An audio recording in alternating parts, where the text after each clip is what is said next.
Punjab assembly की तहलील के मामले पर तहरीक इंसाफ के अरकान तकसीम है। मुतादिद अरकान पहले तरक्याती मनसूबों की तकमील चाहते हैं। इसी बारे में बात करेंगे डॉन न्यूज़ के नुमाइंदे उमर फारूक से। उमर, बताएगा असम्बली की तहलील के मामले पर अरकान को क्या तहफ़्फ़ुज़ात हैं?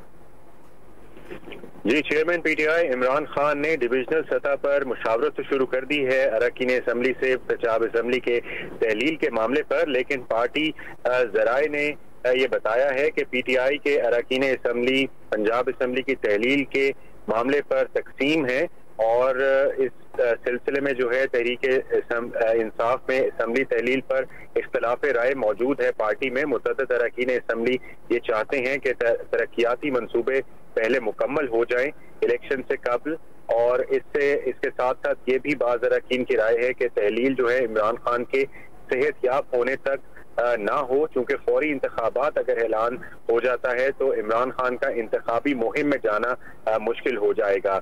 ये तमाम तर अरकान असम्बली जो है इमरान खान के साथ जो मुशावरत का सिलसिला आज शुरू हुआ है, पहली मुलाकात में लाहौर में जिसमें अरकान असम्बली की मुलाकात हुई थी, और आइंदा जो डिविजनल मुलाकातें होंगी उसमें ये अपना नुक्ता नजर जो है अरकान असम्बली इमरान खान के सामने पेश करेंगे।